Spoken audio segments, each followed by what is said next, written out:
Yo, what's up guys? Welcome back for another DevPro Duel video.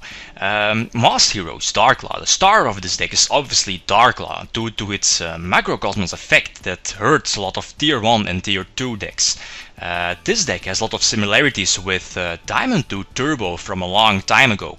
People who remember that deck, piloted by Chris Perovic, focused on reasoning, monster gate, Stratos, Dark Magician of Chaos and Dimension Fusion. It was super consistent at OTKing your opponent, and I think definitely one of the most strongest decks in this game's history. This deck has a lot of similarities.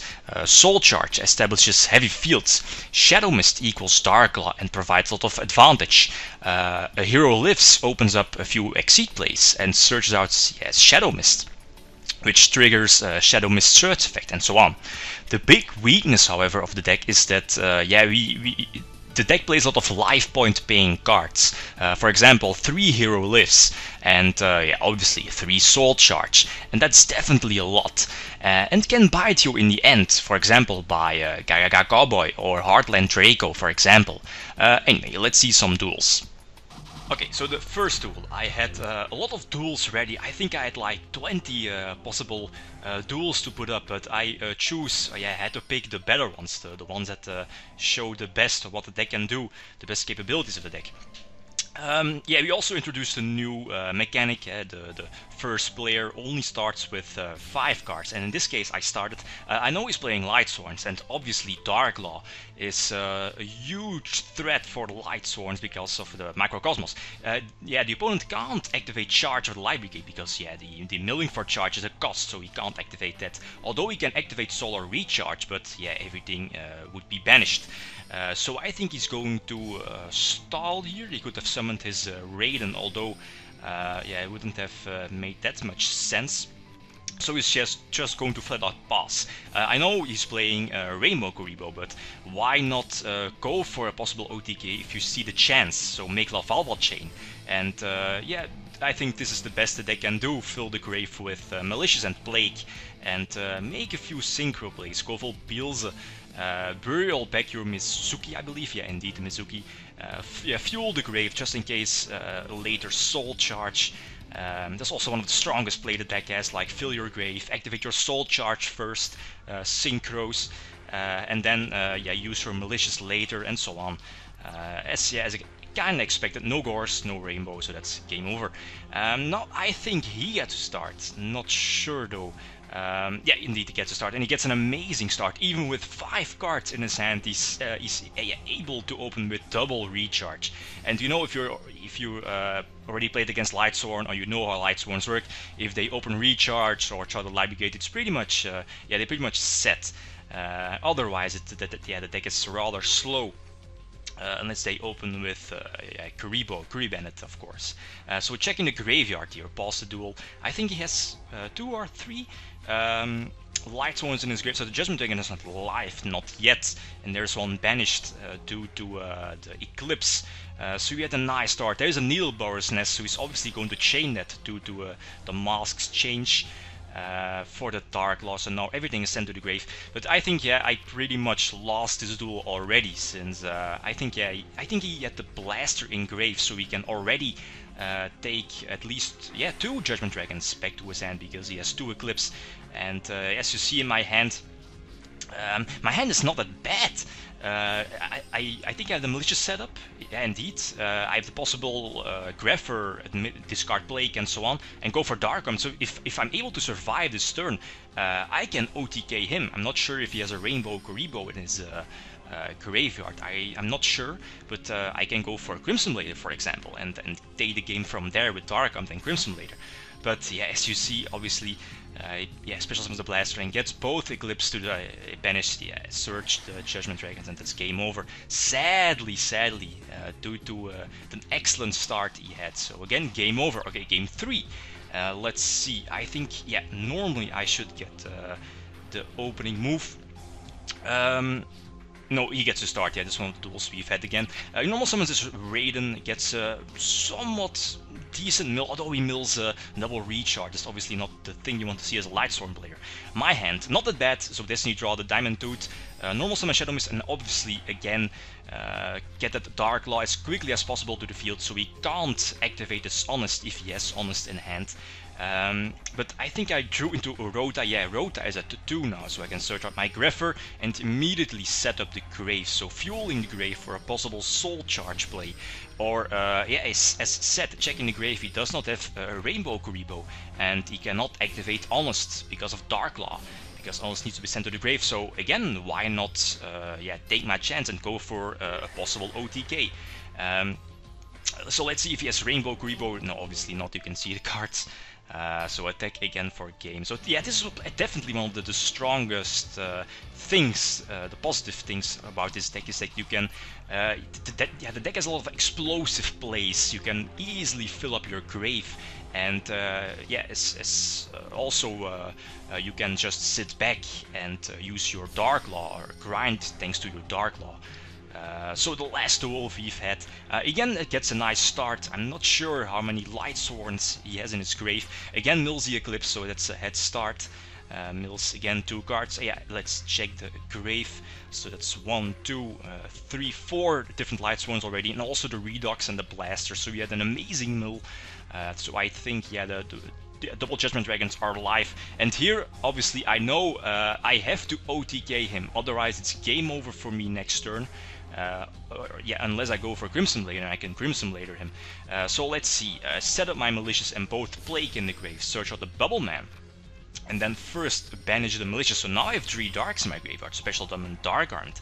Go for Lavalval Chain against, I believe I'm going to send the Mizuki from my deck to the grave. Indeed, I'm only playing 1 Mizuki, but it's just in case an extra target for Foolish Burial or Lavalval Chain to get an easy Plague to the field. So make Beelze, and then, yeah, Special Summon the Bubbleman. This is why I like Bubbleman, the one-decked Bubbleman in the deck. And yeah, obviously don't want to run into an Honest. I don't believe the Honest has been sent to the graveyard yet. And again, if you don't have Rainbow Kuriboh, if it doesn't have Rainbow Kuriboh, no Gores, again game over. So this, yeah, pretty much sums up the Lightsworn matchup. Lightsworns should be rather, yeah, an easy matchup unless they derp all over your face, as you saw, I believe, in the second game, where they get a head start. Shaddolls. And Shaddolls normally should also be a decent matchup. I get to start, yeah, obviously the explosive play of fueling your Grave. I don't think I have a Soul Charge in hand, but I know he's playing Shaddolls. It's one of, I think, game 2 or 3 we had playing against Shaddolls. And yeah, we know how good Darklaw is against Shaddolls. If he does have the fusion card, he can send the fusion materials from his deck to the Grave, and he obviously has that. So I think I have to go for Darklaw. I don't want to give him too much advantage, so both monsters used for the fusion are banished. Since he uses Lizard, I believe it's called, yeah, and Nephilim also is not activated. Oh yeah, at least chooses not to activate Nephilim. The card would have been otherwise banished. Draw into Malicious. I think one of the worst draws you could have. Obviously I already have a Malicious setup, so now I have to stack that Malicious to the top of my deck. So send the Shadow Mist to the top of my deck, search out the Diamond Tooth, test my luck obviously. I rarely got Diamond Tooth off. Once I think I revealed the Destiny draw, but the effect doesn't work it worked like 5% of the duels. So first of all, go for Beelze. Beelze is an excellent choice against Shaddolls, since you can just attack over Nephilim. And Shaddolls don't have a lot of outs to it. One of their outs is obviously Compulsory or Prison. And what's it called? The Dragon, yeah, the flip. That's when it's sent to the grave, you can destroy 1 back row from the opponent, and then when it's flipped, you can bounce back a card from the opponent. So easy out to Beelze. And yeah, obviously going to chain that masks change, and Special Summon Darklaw is going to add that fusion card. And then, yeah, Darklaw activates, so I'm going to banish randomly 1 card from his hand. And again, that leaves him crippled, since, yeah, he can still fusion summon, but the fusions, or yeah, the monsters will be banished, and I have both Beelze on the field. So Nephilim is not going to save him, Midrash also. So yeah, this one duel pretty much sums up also the Shadoll matchup. Yeah, because Darklaw is just amazing against that deck. Okay, next, Het. And Het is a terrible matchup. Not terrible, it's difficult because of the huge amount of back row the deck runs. So I get to start, and I know that he's playing head, so I'm obviously going for Hero List first, to lose 4,000 life points, so they're well worth it, since I can end with Stardust and end with, yeah, I'm going to special summon Darklaw in an instant in a moment. He activates Duality. I think he has to, so obviously going to chain that Mask Change and special summon Darklaw, and I think that he's going to add the Murmileo from his deck to his hand, so Darklaw will activate, banishing one card from my opponent's hand. So that's nice. Also the Shadow Mist will trigger Search Out. I believe I'm not sure what I'm going to search out. I think the Diamond Tooth. No, the Bellman. Okay, that's fine. That's also nice. You can search out like Destiny Hero Malicious from your deck if you have a Destiny draw in your hand, so that's nice. There's a Murmileo. I can only banish one card from my opponent's hand once per turn when he adds it. When he adds a card to his hand. I have 3 Darks in my grave, so obviously going to special summon Dark Armed now, and yeah, I'm going to negate the Bottomless. I don't want to destroy my Dark Armed. I can freely destroy both of his back rows because I don't need to fear Moraltech, for example, because due to Darklaw, Moraltech is going to be banished if it gets destroyed. But he has a Traptrix Trap also, okay, not bad. I believe stack yeah, something on the top of my deck and go for Void Ogre. Void Ogre, I think I was fearing the Prison here, not sure. Yeah, go for Void Ogre because I already have the Stardust. Yeah, indeed. I think Void Ogre was the best choice here, just in case of Prison, or Mirror Force, or yeah, something like that. So yeah, Stardust returns, and yeah, obviously with the Vanity's Emptiness, also said this should be game over. Okay, excellent duel. I think he gets to start now, and he has a decent opening hand due to my, yeah, if you look at my opening hand is terrible.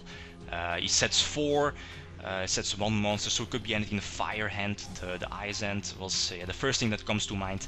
So normal summon Armageddon Knight. Armageddon Knight can mill the Malicious, immediately set up the Malicious because already I have the Plague Spreader in hand, so maybe next turn I can, yeah, banish the Malicious, normal summon Plague and go from there. Although he has 4 back rows, so definitely the possible Sanctum, a possible Blackhorn, maybe Bottomless Rebel, which he just drew. And yeah, he's going to raid me, he's going to raid my face with the Ice Hand, destroying my Armageddon Knight, and at the same time destroying the Forbidden Lens. Maybe I should have kept the lens in my hand, because yeah, you obviously want to keep your lens, like when, for example, I special summon Darklaw to the field and a Bottomless, for example, I can just chain lens.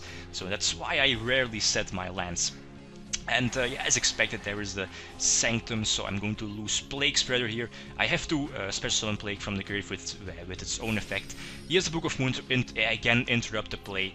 And this is you see why the head matchup is very difficult. If they get to start and they can just, yeah, set everything, set their whole hand, establish a nice field.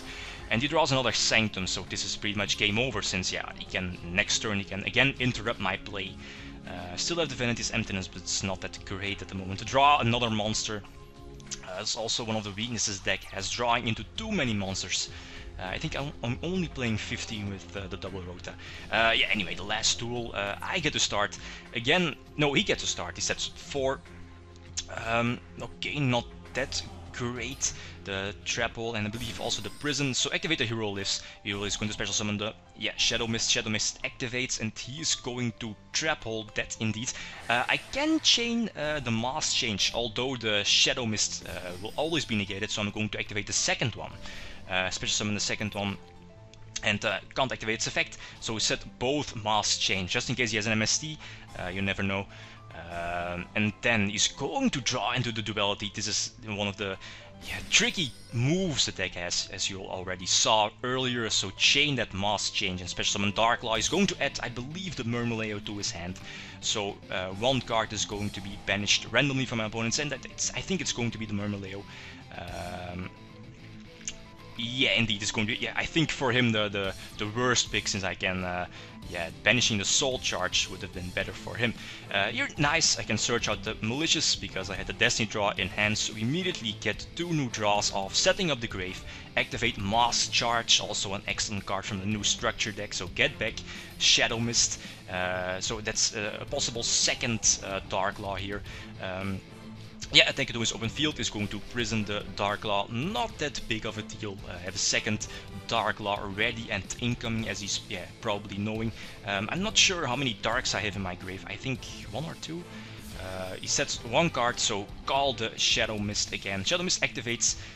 So search off, I believe, my last Mask's Change. I'm not playing Mask's Change second, I don't like the card. Draw into Emptiness, not bad, so first deal some damage, attack for 1000, see if he has any kind of response, maybe a Sanctum or, yeah, what is it called? The Quick Play Spell Card Movement, I believe it's called. So Special Summon Darklaw, still in the battlefield, I can still attack, and yeah, his 2 useless artifacts set, and I believe also the Breakthrough skill, the Soul Charge is dead. So unless he draws something good, there is a Sanctum. That's possibly yeah, he can if he activates Sanctum, he can special summon his Moraltech. Although he cannot go for Beagletech, since both the cards, if he's going to destroy his set Moraltech will be sent to the grave thanks to Darklaw. And this is why I like Emptiness in the main deck, since you can just negate or yeah, prevent the Sanctum from going off for free. Yeah, for free, and that's the same for Soul Charge. So Vanity's Emptiness is definitely a main deck choice. But anyway, good game. Let's see the deck list. Yeah, there are a few ways to run the deck, Darklaw.dek. Everyone can choose how to run this kind of deck. Grabbins and Emergency Teleport, similar to Teledat from a few years ago, is a decent way. There's also Voltec and Koga, the new fusion monster. If you run Voltec, you have the option of running Miracle Fusion and Shining, so again another version. So feel free to try out all sorts of different things. But keep in mind that Darklaw is your main focus, because yeah, the card makes certain matchups a lot more easy. Okay guys, that's it. Thanks for watching, and feel free to leave a comment or a like if you enjoyed the video. Lead them signing out. Peace.